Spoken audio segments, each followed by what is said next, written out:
खुदावंद की सलामती आपके साथ हो। मेरा नाम पैस्टर जॉर्ज वहीद है और हम लेस्टन मिनिस्ट्रीज इंटरनेशनल के प्लेटफॉर्म से आज का जो सबक है यानी कि हमारी जो स्टडी है इस वक्त जारी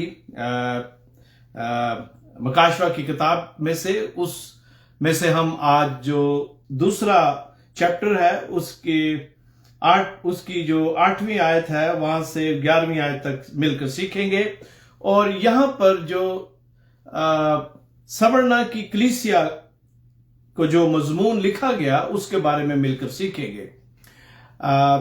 पिछली दफा हमने चर्च में एक्चुअली जो इफिसस की कलीसिया है उसके बारे में सीखा, जब खुदावंद ने बुजुर्ग यूहन्ना को कहा कि वो इस कलीसिया को जो मजमून है वो लिखे। दरअसल ये एक ही खत है जो कि 7 कलीसियाओं को उनकी जो सिचुएशन थी, जिस तरह के उनके हालात थे उनके मुताबिक खुदावंद उन्हें ये जो खत है या ये जो मजमून है उसके जरिए उनसे बात करते हैं। मैं हो सकता है लफ्ज खत जो है वो इस्तेमाल करूं, लेकिन जैसा कि मैंने कहा ये एक ही खत है और इसके जो 7 मुख्तलिफ जो मजमून है वो 7 कलीसियों को लिखे गए।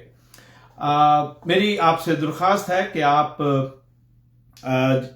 ये जो मैसेज है इसको अपने खानदान और दोस्तों के साथ शेयर करें और इसके साथ साथ अपनी जो बाइबल मुकद्दस है आपकी, जो खुदा का कलाम आपके पास है, उसको आप खोल कर रखें और आप मेरे साथ मकाशवा की किताब के दूसरे बाब को निकाल लें। हम 8वीं आयत से शुरू करेंगे, लेकिन इससे पहले कि हम खुदावंद के कलाम की तरफ बढ़े, इसमें डाइव करें, जैसा कि मैंने रिक्वेस्ट की, अपनी बाइबल खोल कर रखें। आप इस वक्त स्टडी में हैं और वैसे तो हर जगह ही कलाम मुकद्दस हमेशा हमारे पास होना चाहिए, चाहे हम क्रूसेड में हैं चाहे हम चर्च में हैं, खुदावंद का जिंदा कलाम हमेशा हमारे पास होना चाहिए। लेकिन जब हम स्टडी कर रहे होते हैं तो फिर ये और लाजम हो जाता है, क्योंकि आपने और मैंने जो आयात हैं, जो अल्फाज हैं, उनको गौर से सुनना है और मिलकर सीखना है। इसलिए अपनी बाइबल ले लें और इसके साथ ही मेरी आपसे ये भी दरख्वास्त है कि अगर आपने नोटबुक रखी है तो अपने नोट्स जरूर बनाएं। इससे पहले कि हम आगे बढ़ें, आए हम अपने सरों को खुदावंद के हुजूर झुकाएं और खुदावंद से फहम, फरासत, अक्ल जो है वो मांगे, रहनुमाई मांगे, ताकि रूल कुछ मेरी मदद करे, ताकि मैं जो बोलूं खुदावंद के कलाम के मुताबिक हो। आप जो सुने खुदावंद का पाक रूह उसके वसीला से आपको बरकत दे और हम सब की जिंदगियां जो है वो इस कलाम के वसीला से मेरे अजीजों बढ़े और हम रूहानी तौर पर खुदावंद में और ज्यादा तरक्की करें। तो आए अपने सरों को झुकाते हैं। खुदावंद खुदा, तू जो आसमान और जमीन का बनाने वाला हमारा खुदा है, हम तेरा शुक्र करते हैं और खुदावंद तेरा शुक्र करते हैं कि हम गरीब नहीं बल्कि हम अमीर हैं, क्योंकि हमारे पास यीशु है। हमारे पास वो है जो सारी दुनिया का खालिक और मालिक है। सारी हुकूमतें, सारा इख्तियार और सब कुछ उसके लिए बना और उसका है। आए खुदा, हम तेरा शुक्र करते हैं कि तूने अपने बेटे को भेजा, जिसने सलीब पर अपनी जान देकर तेरे साथ हमारा मेल करवाया। आए खुदावंद, तेरा शुक्र है कि तूने इंसान को गुनाह की हालत में ना छोड़ा बल्कि अपने बेटे को भेजा। मेरे बाप, आज जब हम तेरे कलाम को खोलते हैं तो तुझसे दरख्वास्त और मिन्नत करते हैं कि खुदावंद, जब हम स्मरना की कलीसिया के बारे में पढ़ेंगे और सीखेंगे तो आए खुदावंद, ये आज की कलीसिया के लिए है, आज के चर्च के लिए है। ऐ बाप, तो हमें तैयारी बख्श, हमें सुनने वाले कान दे, गौर करने वाला दिल दे और आए खुदावंदा, तेरे कलाम पर अमल करने वाली जिंदगी जो है वो हमें दे। आए खुदावंद, मैं तेरा शुक्र करता हूं आज के इस खूबसूरत वक्त के लिए जो तूने अपने लोगों को बख्शा। अब ऐ बाप, तेरे आगे दरख्वास्त करते हैं आज के इस कलाम के वसीला से बहुत सारी जिंदगियां बदले।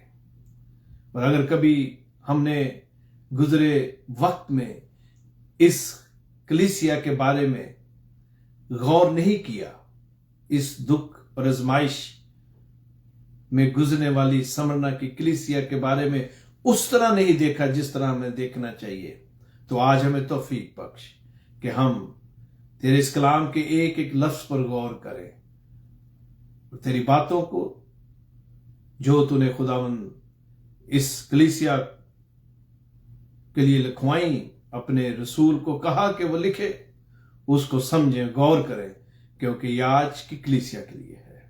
आए खुदावंद, तू बोल, हम सुनने के लिए तैयार हैं। आमीन। मेरे अजीजों, खुदावंद का बड़ा शुक्र है और मैं आप सबका भी शुक्रगुजार हूं जो इस वक्त हमारे साथ हैं या जो बाद में आज का ये जो सबक है इसको मिलकर हमारे साथ देखेंगे, सुनेंगे, सीखेंगे। खुदावंद उनकी जिंदगियों में भी काम करे। मेरे साथ मकाशवात 2 बाब और उसकी 8वीं आयत को निकाले, हम मिलकर जो ये चंद आयात हैं 8वीं आयत से 11वीं आयत तक, इसको मिलकर पढ़ते हैं। खुदावंद के जिंदा कलाम में यूं लिखा है, और स्मरना की कलीसिया के फरिश्ता को ये लिख के, गौर से सुने, एक एक लफ्ज पर गौर करें, जो अव्वल और आखिर है और जो मर गया था और जिंदा हुआ, वो ये फरमाता है कि मैं तेरी मुसीबत और गरीबी को जानता हूं, मगर तू दौलतमंद है। और जो अपने आप को यहूदी कहते हैं और हैं नहीं, बल्कि शैतान की जमात हैं, उनके लान तान को भी जानता हूं। ये खुदावंद यीशु मसीह कह रहे हैं स्मरना की कलीसिया को। और जो दुख तुझे सहने होंगे, उनसे खौफ ना कर। देखो, इब्लीस तुम में से बाज को कैद में डालने को है, ताकि तुम्हारी आजमाइश हो, और 10 दिन तक मुसीबत उठाओगे। और ये मरकजी आयत है इस मजमून की, जान देने तक भी वफादार रह तो मैं तुझे जिंदगी का ताज दूंगा। 11वीं आयत, जिसके कान हो वो सुने कि रूह कलीसियाओं से क्या फरमाता है। जो गालिब आए उसको दूसरी मौत से नुकसान ना पहुंचेगा। खुदा उनकी बरकत उसके कलाम के पढ़े और सुने जाने पर हो। यहां पर जब हम स्मरना की कलीसिया के बारे में बात करेंगे, मिलकर सीखेंगे, तो मैं चाहता हूं कि जल्दी से मैं जरा रीकैप आपके लिए कर दूं कि ये जो कलीसिया थी ये कहां वाक़या थी, और ये जो शहर है स्मरना, इसकी क्या अहमियत थी, और इसमें कुछ ऐसी बातें लिखी गई हैं जो रोजमर्रा का हिस्सा थी, ताकि जो लोग हैं वो बेहतर तौर पर इसको समझ सके। स्मरना जो शहर है और जो मालूमात या हिस्टोरिकली जो हमारे पास मवाद है उसके मुताबिक, या जो राइटिंग्स हैं जिसमें हम पढ़ते हैं, वो कुछ इस तरह है कि स्मरना एक बहुत बड़ा खूबसूरत और प्राउड शहर था। याद रखें, जो 7 कलीसिया हैं, जैसा कि हमें पता है या मैंने कहा, ये जो मौजूदा मुल्क तुर्की है ये वहां थी, और ये जो शहर है ये बड़ा खूबसूरत था और प्राउड था। ये इल्म और सकाफत का मरकज था, मेडिकल और साइंस की तालीम का ये घर था, और अदब और आर्ट्स का मरकज था। ये शहर जो है अपनी खूबसूरत इमारत और समुंदर के किनारे पर वाक़या होने की वजह से, और पहाड़ी सिलसिला जो है और बंदरगाह, उसकी वजह से इसकी खूबसूरती में 4 चांद लगे हुए थे। It was a beautiful situation, और ये इतना खूबसूरत था, और इसकी, जैसा कि मैंने इसकी जोग्राफियाई जो सिचुएशन है वो आपको बताई है, जहां ये सिचुएटेड था, कि इसको ग्लोरी ऑफ एशिया का खिताब मिला, ग्लोरी ऑफ एशिया, और इसका खिताब दिया गया। ये एक अमीर शहर था, तजारती मरकज था, और दरियाए हरमुज के किनारे पर वाक़या है। ये आज भी शहर तो भी है, लेकिन उसकी जो सिचुएशन आज मुख्तलिफ है, लेकिन अपनी खूबसूरती की वजह के अलावा ये चंद और बातों की वजह से भी मशहूर था। यहां पर जो वाइन है, रेड वाइन, वो बहुत मकबूल थी, और इसकी जो इंपोर्ट है, एक्सपोर्ट जो है, वो बहुत होती थी। ये जो शहर है पर कैपिटल, ये इफसस के लोगों के मुकाबले में ज्यादा अमीर था। यहां के लोगों की जो आमदन थी वो ज्यादा थी, और एक रिकॉर्ड के मुताबिक ये लोग जो हैं, ये तकरीबन दूसरी कलीसियाओं से ज्यादा अमीर थे। समरना जहां इमारत में आगे था, वहां बुत प्रस्ती में और खुदा से दूर था। मतलब वहां जो पेगन नेशन थी, बुत प्रस्त कौम थी, लेकिन वो उसमें भी दूसरी जो कलीसियाएं थी, दूसरे जो शहर थे, उनसे आगे था। समरना जो शहर था मेरे अजीजों, वो खासकर जो रोमन शहंशाह था उसकी इबादत और प्रस्तश के लिए मशहूर था, और ना सिर्फ मशहूर था बल्कि कमिटेड था। बहुत ज्यादा कमिटेड थे वो रोमन एम्परर की इबादत और उसकी प्रस्तश करने में।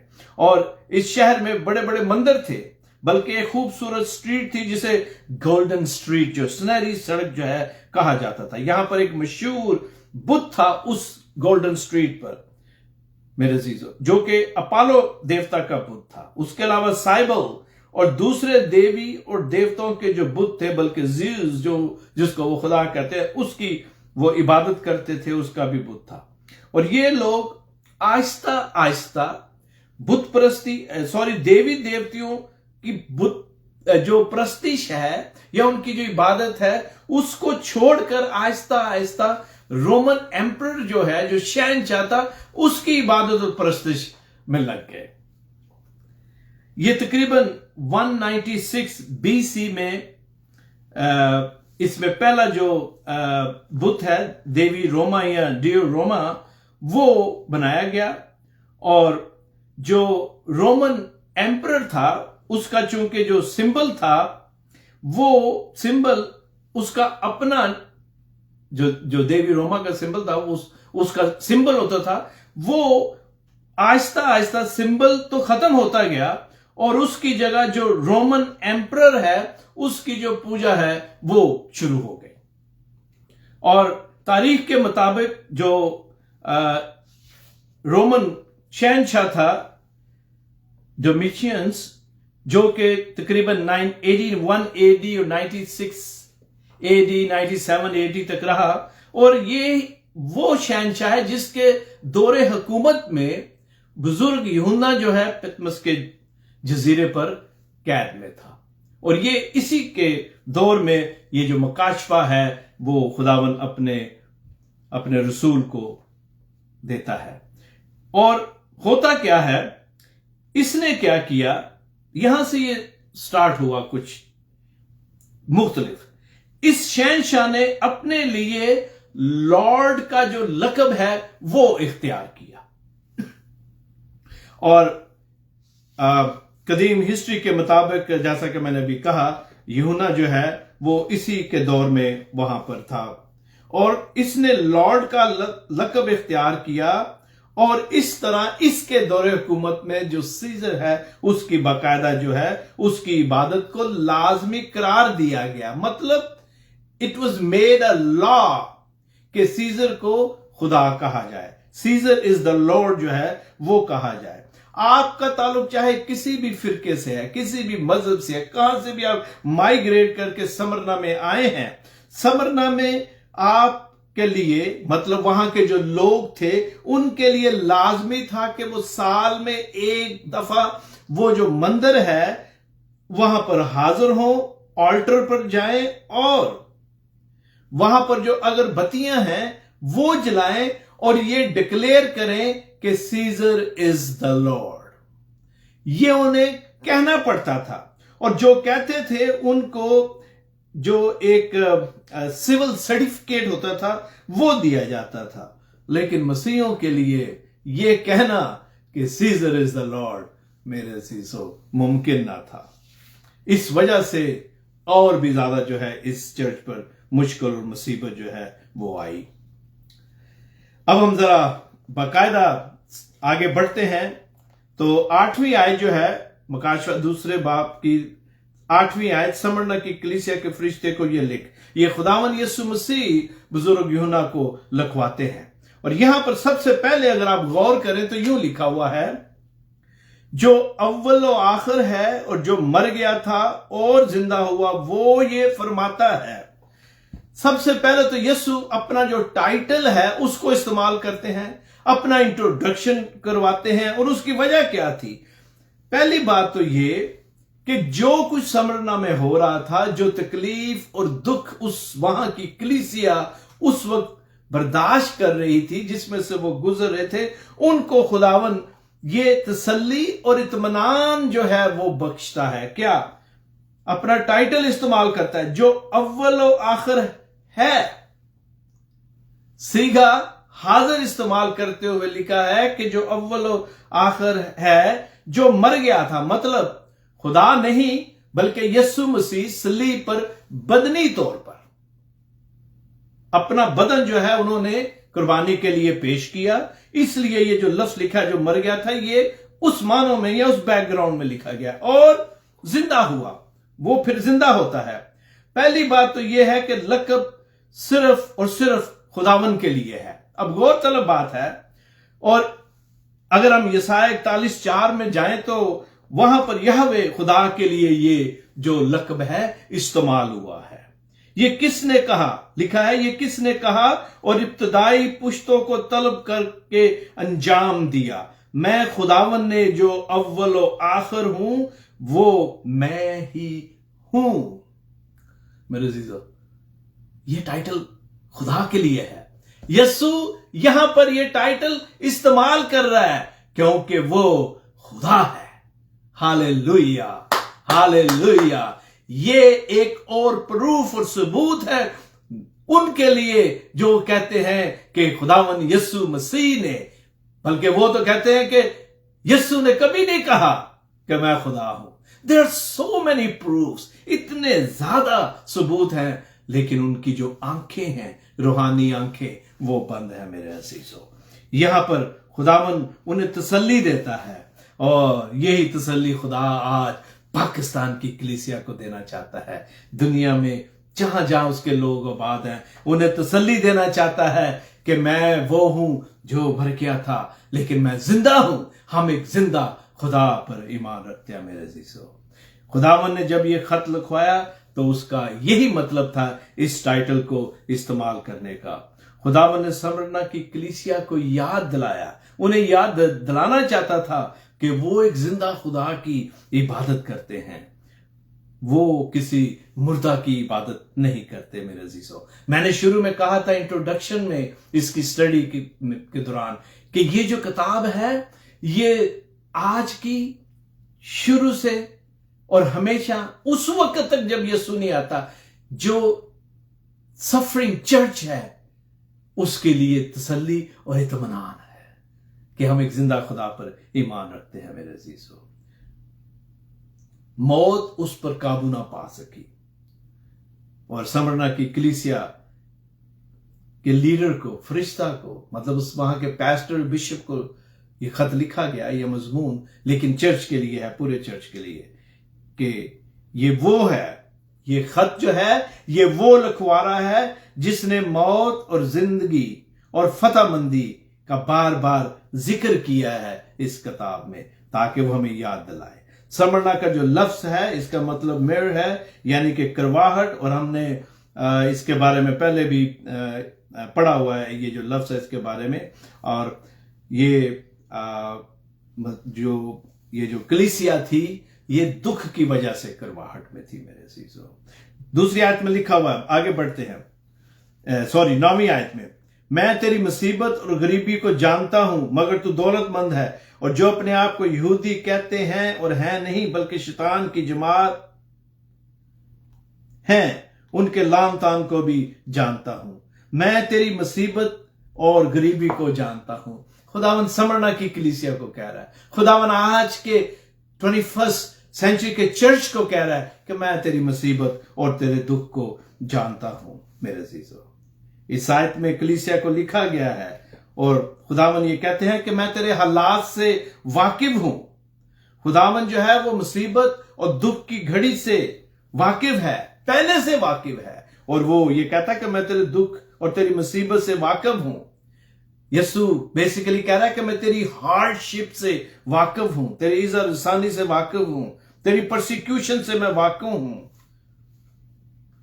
वो उनके दुख से वाकिफ है, वो उनके जख्मों से वाकिफ है, बदनी जख्मों से मेरे अजीजों। वो मुसीबत और दुख की घड़ी से वाकिफ है, वो दोस्तों के छोड़ जाने के दुख को जानता है मेरे अजीजों।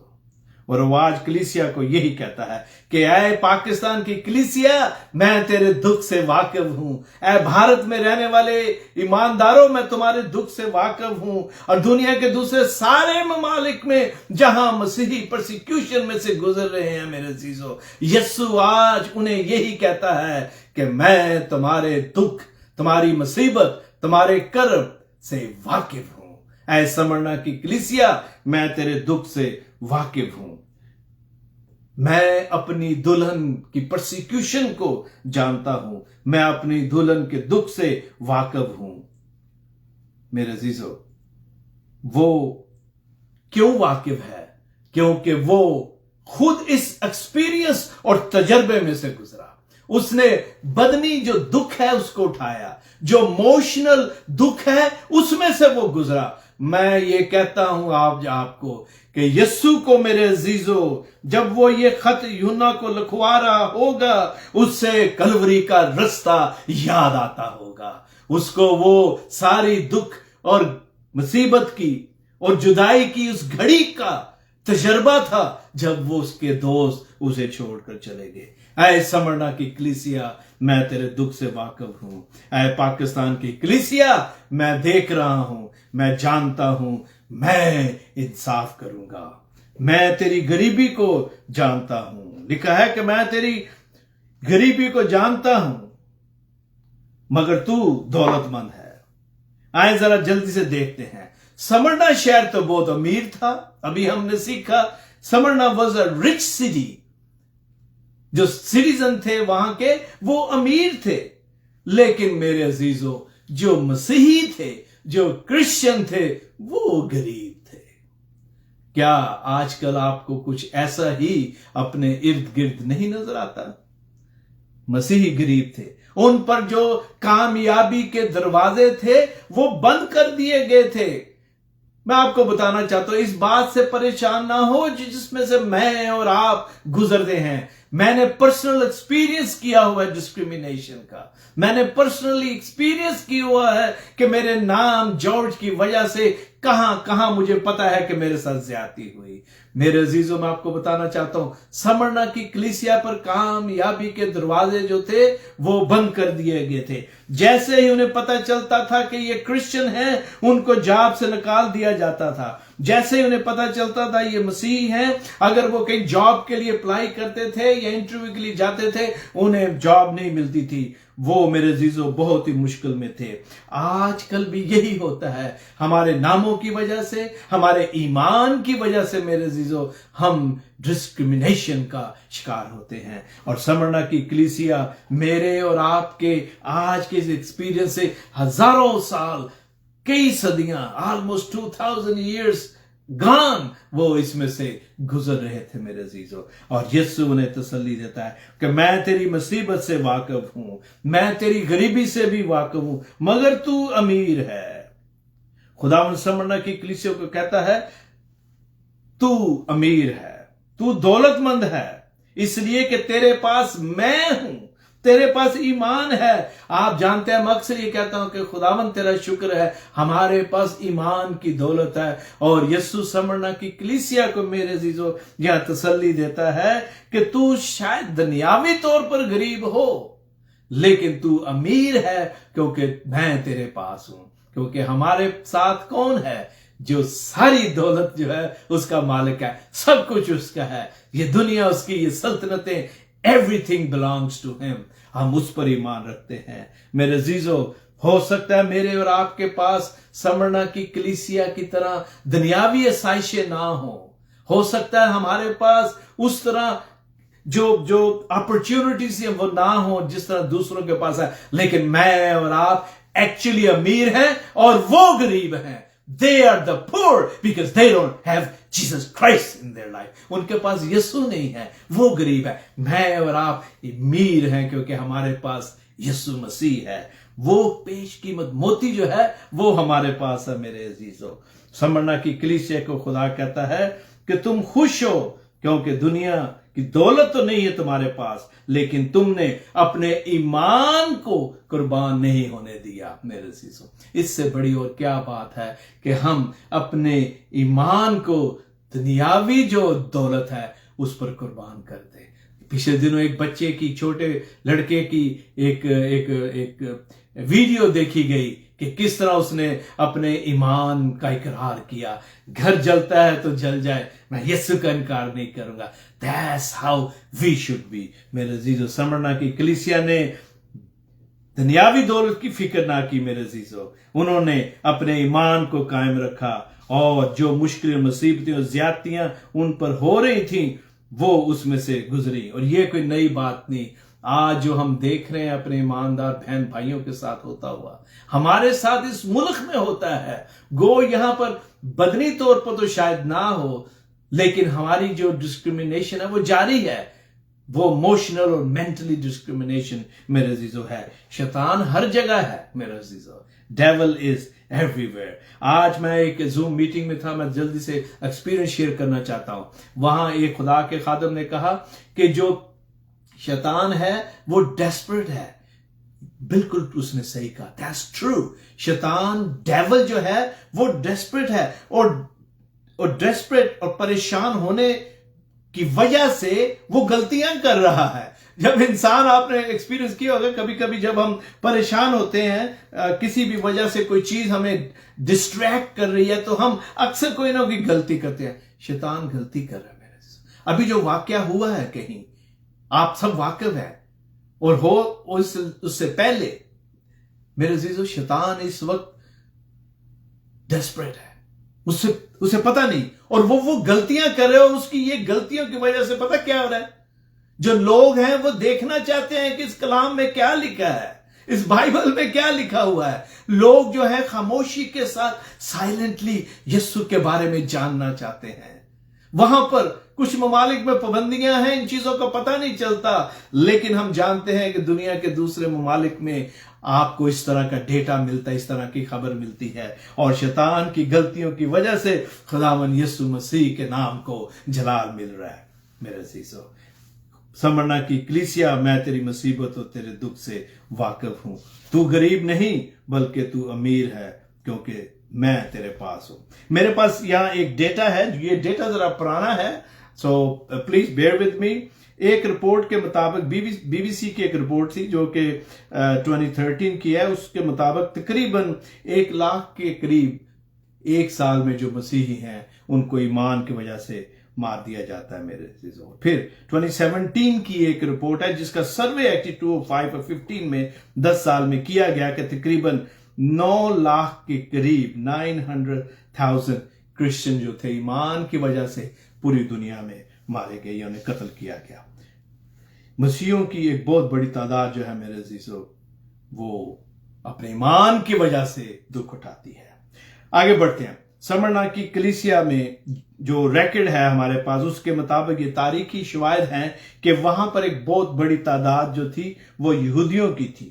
इसलिए 9वीं आयत के दूसरे हिस्से में लिखा है, और जो अपने आप को यहूदी कहते हैं और हैं नहीं बल्कि शैतान की जमात है, उनके लानतान को भी जानता हो। वहां पर यहूदी बड़ी तादाद में थे और वो अच्छी पोजीशन में थे, दे वर बिजनेसमैन, और वो कोई भी ऐसा मौका नहीं जाने देते थे कि वो क्रिश्चियंस को, मसीहियों को, ईमानदारों को परसिक्यूट करें। वो जमात के अंदर भी थे और बाहर भी थे। यहां जॉन ट्रैप ने एक बड़ी प्यारी बात लिखी है स्मरणा की कलीसिया के बारे में, क्योंकि जैसा कि लफ्ज का मैंने कहा मतलब है करवाहट, तो वो लिखता है स्वीट, गौर से सुने, sweet smelling स्मरणा, poorest but purest of all the 7 churches. तू गरीब है समझना, तेरे से स्मेल आती है, लेकिन तू प्योर है दूसरी जो 6 कलीसियाएं उनमें। इस खत में खुदावन ने कहीं भी समरना की कलीसिया के उनको तनकीद नहीं की, उनको वार्निंग नहीं दी। हाँ, उन्हें बताया गया है कि वो क्या करेंगे तो जिंदगी का ताज हासिल करेंगे। आगे बढ़ते हैं। ईमान की दौलत जो है मेरे अजीजों, वो ही हमें रास्ती बख्शती है। और हम देखते हैं कि यहां पर एक मैंने छोटी सी बात लिखी है जो हमारे ईमान को बढ़ाने का बायस है, और साथ साथ हमें ये इससे इंकरेजमेंट मिलती है कि जो दुनियावी दौलत है ये खुदावन हमें इसलिए देता है कि हमारी जिंदगियों में जो साइशें हैं वो हों, लेकिन किसी भी तरह जो मुआशी सिचुएशन है वो हमारे ईमान को कमजोर बनाने का बायस या कमजोर बनने का बायस ना बढ़े। ये एक बड़ी मशहूर ज़माना बात है और ये लिखी गई है, इट्स इन हिस्ट्री, कि जब रोम और स्पेशली पोप और जो कैथोलिक चर्च था, बेसिकली जो उस वक्त यही चर्च था, वहां पर जब वो अपनी ग्लोरी के डेज में था, जब रोम में जो बिल्डिंग्स हैं उन पर सोने और हीरे और जवाहरात का काम था मेरे अजीजों, जहां दौलत की रेल पेल थी, चर्च जो था वो अमीर था और जो लोग थे वो गरीब थे। वहां पर एक शख्स एक दफा रोम के विजिट पर गया, गौर से सुने, और वो जो विजिटर था वो पोप के साथ रोम की खूबसूरत सड़कों पर चल रहा था, और वो खूबसूरत जो इमारत थी, बिल्डिंग्स थी, उनको देखकर मेरे अजीजों हैरान और परेशान हो रहा था, और वो उन्हें देखकर हक्का बक्का हो रहा था। और चलते चलते पोप ने उसे कहा कि अब हमें पतरस की तरह लंगड़े शख्स को ये नहीं कहना पड़ता कि मेरे पास सोना और चांदी नहीं। जैसे ही पोप ने ये अल्फाज के उस शख्स ने कहा जो साथ चल रहा था, उसने झट जवाब दिया, और यह भी नहीं कह सकते कि यीशु मसीह के नाम से उठ और चल फिर। उस शख्स ने यह जवाब दिया। मेरे अजीजों, दौलत की वजह से हम यीशु मसीह को कभी ना छोड़ें। आगे बढ़ते हैं। यहां पर लिखा हुआ है, देखो 10वीं आयत में, और ये बड़ी गौरतलब आयत है, 10वीं आयत में, जो दुख तुझे सहने होंगे उनसे खौफ ना कर। देखो इब्लीस तुम में से बाज को कैद में डालने को है, ताकि तुम्हारी आजमाइश हो, और 10 दिन तक मुसीबत उठाओगे। और फिर लिखा हुआ है, जान देने तक भी वफादार रह तो मैं तुझे जिंदगी का ताज दूंगा। हम सब इस आयत से वाकिफ हैं। बहुत दफा इस आयत को हमने खुद भी कोट किया है, दूसरों को भी कोट करते हम सुनते हैं। खौफ न कर, जो दुख तुझे सहने होंगे उनसे खौफ न कर, खौफ न कर, डू नॉट फियर, खौफ न कर। समरना के लोग जिस तरह की परसिक्यूशन में गुजरे, थोड़ी देर के लिए मेरे साथ रहे और गौर से सुने ये जो बात मैं कहने लगा हूं। समरना के लोग जो थे वो जिस तरह के जुल्म और ईजा रसानी में से मेरे अजीजों गुजर रहे थे और परेशानी में थे, वो ही समझ सकते थे। बिल्कुल इसी तरह जैसे आज दुनिया के कुछ ममालिक में, खासकर पाकिस्तान में, कुछ और ममालिक में जो मसीही हैं, खुसूसन अभी रिसेंटली जो वाकया हुआ है, उस मुश्किल और मुसीबत में जो गुजरे हैं, उसका जो तजर्बा और एक्सपीरियंस इमोशनली, फिजिकली, मेंटली, जो एक्सपीरियंस उन्होंने देखा और उसमें से गुजरे हैं, मैं और आप जितनी भी हमदर्दी हम दिखाएं या कर सकते हैं, हमें दुख है, लेकिन मेरे अजीजों जो एक्सपीरियंस उन्होंने किया, वो किसी भी तरह वो एक्सपीरियंस मैं और आप अल्फाज से बयान नहीं कर सकते। मैं आपको बताना चाहता हूं, अनलेस आप खुद ना कभी उसमें से गुजरे हो। आई बिन थ्रू, मैं गुजरा हूं, हो सकता है बहुत आप में से गुजरे हो, तो आपको कुछ अंदाजा होगा। लेकिन समरना के जो लोग हैं, गौर से सुने, उनका जो मुश्किल का वक्त था, जिस परसिक्यूशन में से वो गुजरे, वो आज के दौर में थोड़ा सा डिफरेंट है। किस तरह है? इस तरह के वो जिस खौफ और परेशानी में से मेरे अजीजों गुजरे थे, अपने ईमान की वजह से जिस तजर्बे में से वो गुजर रहे थे, वो उससे खौफजदा नहीं थे। और उनका जो एक्सपीरियंस है, वो हमारा जो आज का एक्सपीरियंस है परसिक्यूशन का, उससे थोड़ा सा डिफरेंट किस तरह है? मेन जो परसिक्यूशन का रीजन है वो तो यीशु मसीह है, वो एक ही है। लेकिन वो जो इर्द गिर्द का माहौल था, वो किस तरह असरअंदाज होता है, उस पर हम बात करते हैं। और उनकी जो परसिक्यूशन है, उसकी गहराई या उसकी डेप्थ का अंदाजा करना मेरे अजीजों बहुत मुश्किल है। लेकिन उनकी जो परसिक्यूशन जिसमें से स्मरना की कलीसिया के लोग गुजर रहे थे, वो उनके ईमान को बढ़ाने का बायस हो रहा था। जैसे आज जड़ावाला या दूसरी जगह मणिपुर में जहां भी जब क्रिश्चियन परसिक्यूशन होती है, तो ईमान जो है लोगों का और बढ़ता है। और लिखा है, जो जैसा कि अभी मैंने आपके सामने पढ़ा, कि इब्लीस तुम में से बाज को कैद में डालने को है। अब जिस परसिक्यूशन में से वो गुजर रहे थे, अब यीशु उनको आने वाले वक्त के बारे में भी आगाह कर रहा है और बता रहा है। और स्मरना की कलीसिया को कहता है, उन्हें वो आगाह करता हुआ कहता है कि जिस तरह की आजमाइश उन पर अभी आने वाली है, वो इससे दो चंद है। इब्लीस जो है पूरी तैयारी कर रहा है इस वक्त, और वो बिल्कुल तैयार है कि स्मरना की कलीसिया को उन पर और ज्यादा जुल्म जो है वो ढाए जाएं। उनके ईमान की वजह से उन पर वो बहुत बड़ा जुल्म लाने की तैयारी कर रहा है। डेविल, शैतान जो है मेरे अजीजों, वो प्लानिंग करता है। मैंने थोड़ी देर पहले कहा कि वो डेस्परेट है और वो प्लानिंग करता है कि किस तरह खुदा के लोगों को वो परसिक्यूट करे, इज़्ज़त रसानी जो है उसमें वो लाए, उन्हें दुख और तकलीफ में जाए। मेरे अजीजों, अब गौर से सुने, ये यहां पर लिखा हुआ है कि कैद में डालने को। उस जमाने की जो जेल थी वो आज की जेल की तरह नहीं थी। उस जमाने की जेल तो जो थी, ज्यादातर जो कैदी होते थे वो जमीन के अंदर गारों की शक्ल में कैद होते थे। और कभी कभी वो सिर्फ उसी वक्त बाहर की जो दुनिया है वह उसमें सांस लेते थे या रोशनी थे, जब उनकी जो कोर्ट में अपीयरेंस होती थी, पेशी होती थी, तभी।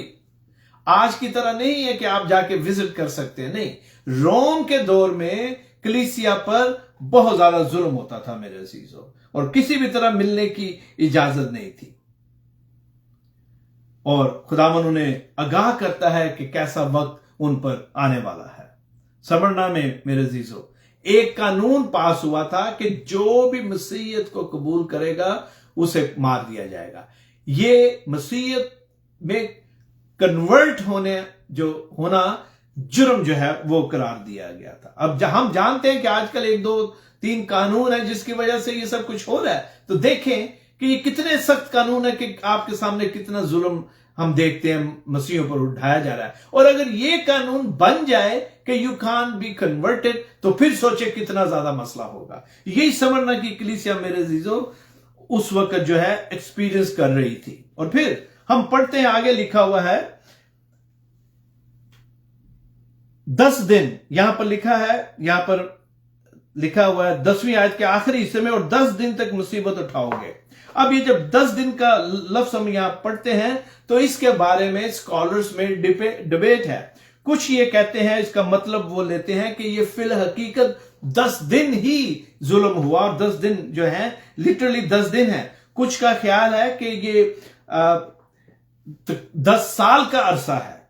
एक दिन 1 साल को प्रेजेंट करता है। और इसके बारे में उन्होंने कुछ जो बादशाह उनका दौरे हुकूमत जो है वो लिखा हुआ, मैंने लिखा आपके लिए, मैं अभी बताता हूं आपको। लेकिन इसके साथ साथ, क्योंकि परसिक्यूशन अरूज पर थी, इसके साथ साथ कुछ ऐसे स्कॉलर्स हैं, खुदावन के लोग, जो कि इस लफ्ज को और इसकी तशरीह को कुछ इस तरह लेते हैं, चूंकि यूनानी लफ्ज जिसकी ये ट्रांसलेशन हुई है उसका मतलब होता है कम कर देना। गौर से सुने, उसका मतलब है कम अरसा, कम मुद्दत। और यहां पर मैंने जल्दी से मैं आपको बताता हूं जो चंद जो रोमन एम्पर थे या जिनकी हुकूमत में ये जो ये परसिक्यूशन हुई, इसलिए वो 10 का जो लफ्ज है वो 10 जो डिफरेंट बादशाह हैं, एक्चुअली 10 साल मैंने कहा, 10 मुख्तलिफ जो बादशाह उनके दौरे हुकूमत में परसिक्यूशन हुई उसको वो इंटरप्रेट करते हैं। जैसे नीरू 54 एडी में, डोमिशियंस 81 एडी में, ट्रेजन 94 एडी में, और एड्रियन जो है वो 117 एडी में, और इसी तरह ये सारे और भी नाम मेरे पास लिखे, तकरीबन ये 10 है मेरे अजीजों। मैं आपको बताना चाहता हूं, दरअसल जैसा कि मैंने भी कहा, जो वर्ड जिसकी ट्रांसलेशन यहां पर की गई है वो उसका मतलब है महदूद अरसा। आप जानते हैं अक्सर हम अपनी जुबान में एक लफ्ज इस्तेमाल करते हैं, रोजमर्रा की हमारी जो लिंगो है उसमें ये इस्तेमाल करते हैं, यार 3-4 दिन की बात है। अक्सर आप ये सुनते हैं, कोई बात हो सके, नहीं ज्यादा देर नहीं लगेगी, ऐसे 3-4 दिन की बात है, 4-5 दिन की बात है। हालांकि उसको 2 हफ्ते भी लग सकते हैं, 2 महीने भी लग सकते हैं, लेकिन जिस तरह आम फहम ये लफ्ज कहा जाता है 3-4 दिन की बात है, मतलब इस पर कोई लंबा अरसा नहीं, ये कोई तवील मुद्दत के लिए नहीं, बल्कि मुख्तसर वक्त के लिए। बिल्कुल इसी तरह जब 10 दिन की मुसीबत का जिक्र है तो इसको उसी बैकग्राउंड में लिया गया है, एक महदूद अरसे के लिए ये जो इस्तिलाह है उसको इस्तेमाल किया गया है। और अब सवाल यह है कि अगर स्मरना की कलीसिया पर इतना बड़ा दुख था, गौर से सुने, और ये मैंने इस बैकग्राउंड में कह रहा हूं मैं कि जान देने तक भी वफादार रहे तो मैं तो जिंदगी का ताज दूंगा। और ऊपर लिखा हुआ है एक और जगह कि खुदावन जो है वो टेस्ट करता है, वो आजमाइश करता है। स्मरना की कलीसिया किसी और जगह हिजरत क्यों नहीं कर गई? आज कल ये आवाज पाकिस्तान में भी उठाई जा रही है कि हम लोग यहां से कूच कर जाएं। सवाल यह है कि स्मरना की कलीसिया मेरे अजीजों क्यों नहीं गई? क्योंकि खुदा जो है वो हमें दुखों में से गुजारते हुए हमारे ईमान को टेस्ट करता है। और वो जिस तरह जो मटेरियल है, सोना जो है वो कान में आग में से गुजरता है, कान में से निकलता है जब उसे, तो उस सोने को आग में डाला जाता है और फिर उससे ज्वेलरी बनती है, उसको फिर एक शक्ल दी जाती है। तो मेरे अजीजों, जब ईमानदार इस परसिक्यूशन और दुख की आग में से गुजरता है तो वो कुंदन बनकर निकलता है। जिस तरह वो ज्वेलरी इस्तेमाल में आती है, इसी तरह जब मैं और आप अपने ईमान की वजह से सताए जाते हैं तो हम उस दुख और मुश्किल की आग में से निकलते हैं, तो फिर हम उस ज्वेलरी की मानद हैं। जिस तरह ज्वेलरी का इस्तेमाल है, इसी तरह मैं और आप अपने ईमान की वजह से जब उसमें से निकलते हैं तो खुदा हमें बरकत देता है और अपनी बादशाहत के लिए हमें इस्तेमाल करता है। वो उस दुख की घड़ी में उनके साथ था, उनके ईमान को खुदा जानता था। इसके लिए चंद आयात हैं जो आप पढ़ सकते हैं, मेरे पास इतना वक्त नहीं मैं निकाल के दूं, लेकिन मैं हवाला आपको बता देता हूं। पहला पतरस उसका पहला बाप और उसकी 6वीं और 7वीं आयत में आप इस रेफरेंस को पढ़ सकते हैं। स्मरना की कलीसिया को मेरे अजीजों ईमान की मजबूती के लिए, उनकी ईमान की मजबूती के लिए बाहर से मदद नहीं आई थी। मैंने थोड़ी देर पहले आपको कहा था या आपके साथ शेयर किया था कि किस तरह उनका दुख थोड़ा सा फर्क है। आज अभी रिसेंटली जो वाकया हुआ है, आपने देखा है कि किस तरह बैरूनी मदद भी की, लोगों ने अपने आप जो अपने आप की जो मदद का असूल है उसके तहत भी वहां किया, और इसके साथ साथ सोशल मीडिया पर पूरी दुनिया में सबको पता चल गया कि क्या हो रहा है। स्मरना की कलीसिया के पास ये चीजें नहीं थी। ना वहां बिली ग्रैहम और फ्रैंकलिन ग्रैहम का जहाज गया है, ना अमेरिका से एड गई है मेरे जीजो, ना वहां पर CNN और सोशल मीडिया, फेसबुक और व्हाट्सएप पर लोगों के बारे में बताया गया कि स्मरना की कलीसिया के साथ क्या हो रहा है। लेकिन खुदावन यीशु मसीह सब देख रहा था। आज जब परसिक्यूशन होती है मेरे अजीजों, उसका फौरी तौर पर पता चलता है। लेकिन एक बात जो है, गौर से सुने, वो कॉमन है। वहां पर भी उनके ईमान का टेस्ट हुआ, और आज भी मसीहों पर जुल्म किया जाता है तो वो ईमान की वजह से किया जाता है। हमारे ईमान का जो टेस्ट है मेरे अजीजों होता है, लेकिन अगर हम इस टेस्ट में कामयाब होंगे तो हमें जो जिंदगी का ताज है वो मिलेगा।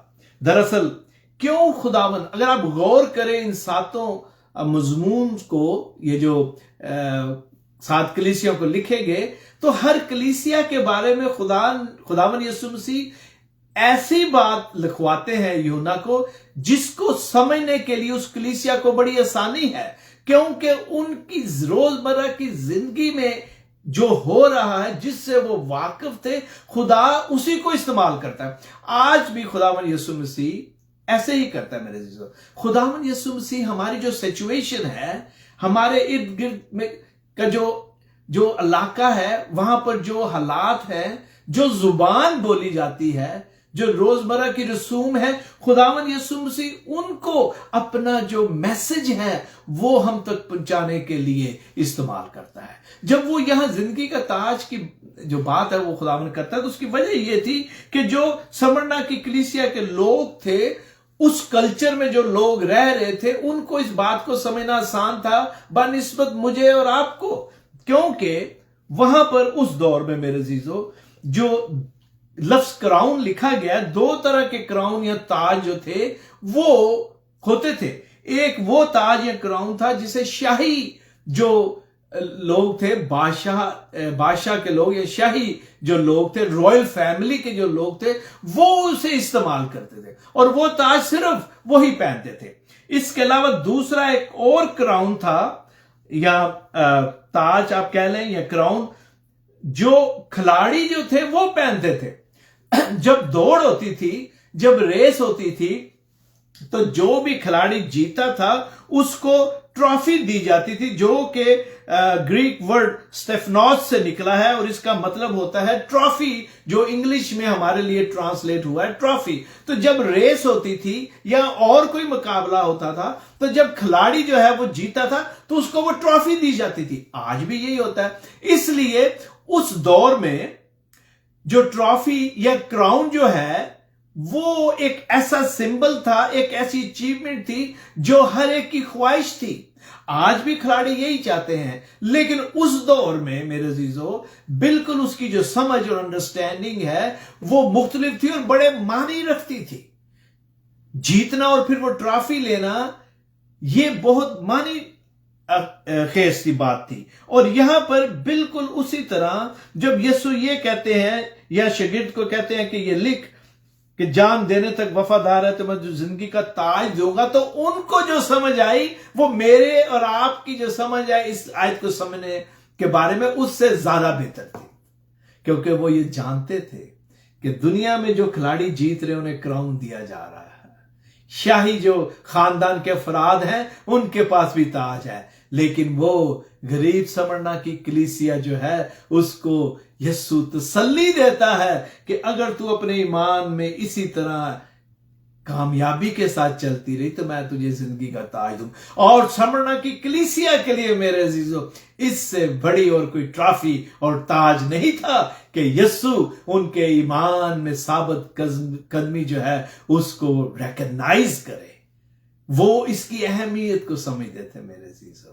जब यीशु ने ये लिखवाया तो वो समझते थे और उसने देखा, जैसे मैंने कहा, जो वहां पर हो रहा था, उस कल्चर में जो बात समझ में आती थी, उस कल्चर में जो जुबान इस्तेमाल की जाती है, उसको यीशु इस्तेमाल करता है। आज भी मेरे अजीजों यीशु ऐसा ही करता है। आज भी यीशु अपने लोगों के साथ बात करने के लिए, आपके साथ गुफ्तगू करने के लिए, दूसरों के साथ गुफ्तगू करेंगे, आपकी सिचुएशन को इस्तेमाल करता है, आपकी जो जुबान है उसको इस्तेमाल करता है, आपके हालात को यीशु अपना मैसेज, अपना पैगाम देने के लिए, आपको समझाने के लिए, मुझे समझाने के लिए इस्तेमाल करता है। इसलिए जब ये कहा गया तुझे मैं ताज दूंगा, तो वो इस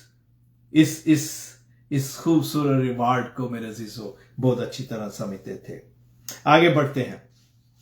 इस डेप्थ को मेरे अजीजों स्मरना की कलीसिया बड़ी अच्छी तरह समझी और वो इस बात से खुश थे कि वो एक जिंदा खुदा पर ईमान रखते हैं, जो उनकी इस दौड़ में, जो वो अपनी ईमान की दौड़ में कामयाबी के साथ चल रहे हैं, इसका जो रिवॉर्ड है, इसकी जो ट्रॉफी है मेरे अजीजों, वो हमेशा तक कायम रहने वाली है। क्योंकि वो जो खिलाड़ी थे, आज भी जो ट्रॉफी दी जाती क्या होता है मेरे अजीजों, एक वक्त आता है ट्रॉफी को जंग लग जाएगा, अगर मेटल की है, या टूट सकती है, गिर जाएगी, या उसकी जो शेप है या उसका जो रंग है वो फेड हो जाएगा। लेकिन मेरे अजीजों, ये जो ट्रॉफी है, ये जो हमेशा की जिंदगी का ताज है, ये हमेशा तक उसी तरह रहेगा। और फिर आप जानते हैं खिलाड़ियों को पैसे भी दिए जाते हैं, आज भी कैश का भी अवार्ड है।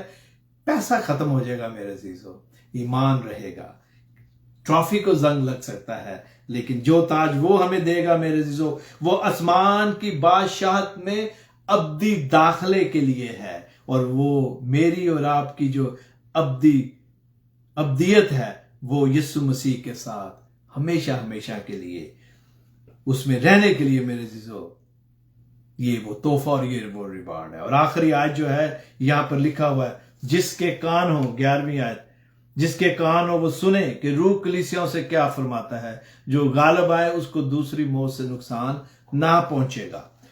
जिसके कान हो, अगर आप गौर करें, ये जो लफ्ज जो आयत है लिखी गई है कि जिसके कान हो, यहां पर अब खुदावन ऊपर समरना की कलीसिया को डायरेक्ट जो है मुखातब करता है, उनकी सिचुएशन को जानते हुए उन्हें बताता है सब कुछ। यहां पर आखिरी आयत में, 11वीं आयत में सॉरी, यहां लिखा है कि जिसके कान हो। अब यहां पर यह नहीं लिखा कि ऐ समरना की कलीसिया गौर से सुन, अगर तेरे कान है तो सुन, ऐसी बात नहीं लिखी। लिखा गया है जिसके कान हो, जिसके कान हो वो सुने के रूह कलीसियाओं से क्या कहता है। अब ये इंटरनेशनली खुदावन यीशु मसीह सबसे मुखातब है, सिर्फ मसीही ईमानदारों से नहीं, सिर्फ समरना की कलीसिया से नहीं, बल्कि हर शख्स से जो इस रोए जमीन पर है, सबसे मुखातब है।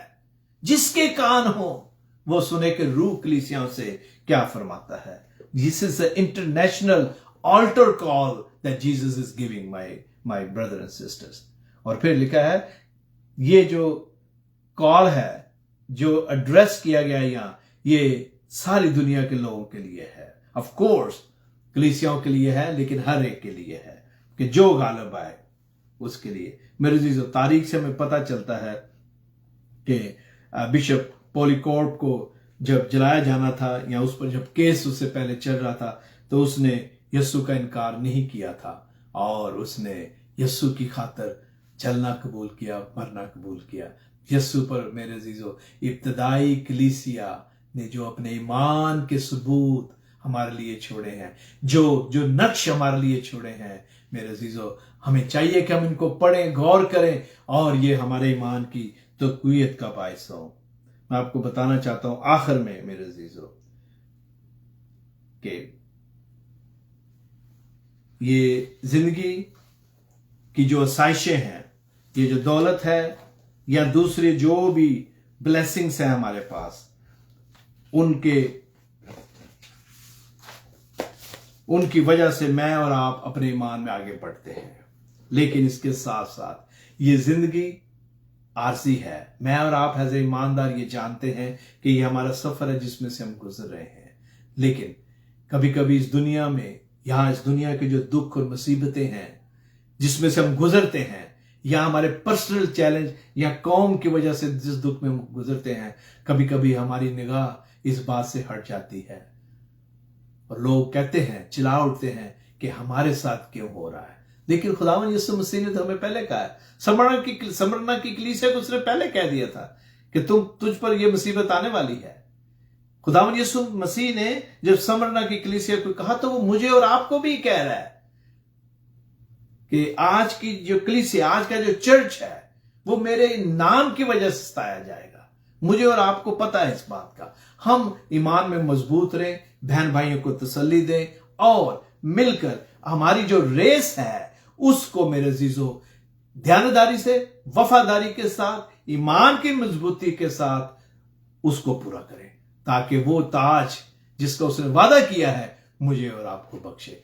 काश मेरी और आपकी जिंदगी में ऐसा ही हो कि हम दुनिया और दुनिया की चीजों के खो जाने की फिक्र ना करें, बल्कि इस बात की फिक्र करें कि कोई भी ऐसा अमल और काम ना हो, कोई भी ऐसी टेम्पटेशन हमारे सामने, आजमाइश ना आए जिससे हमारा ईमान खो जाए। That is the most important thing that we should always remember। आइए दुआ करते हैं। खुदावंद तेरा शुक्र करते हैं आज के इस कलाम के लिए। समरना की कलीसिया खुदावंद, जिसकी तूने तनकीद नहीं की, तूने उसे क्रिटिसाइज नहीं किया, बल्कि खुदावंद तूने उन्हें बताया कि किस तरह के दुख और मुसीबत में से वो गुजरने वाले हैं। तूने उनके ईमान को बढ़ाया कि वो शायद दुनियावी तौर पर गरीब हो, लेकिन वो दौलतमंद है क्योंकि तू उनकी जिंदगियों में है। आए खुदावंद, हम भी अपने आप को आज समरना की कलीसिया के साथ रिलेट करते हैं। जब हम अपनी परसिक्यूशन को देखते हैं, हमारी जो इज़्ज़त रसानी है, जब हम उस पर गौर करते हैं, अपने बहन भाइयों की खुदावंदा दुख और मुसीबत की घड़ी पर खुदावंदा निगाह डालते हैं, तो खुदावंद हम समरना की कलीसिया के साथ अपने आप को रिलेट करते हैं। तेरा शुक्र है कि तूने हमें ईमान की दौलत बख्शी। आए खुदावंद, हम गरीब नहीं हैं। तेरा शुक्र हो कि हमारे पास वो बेशकीमत मोती है।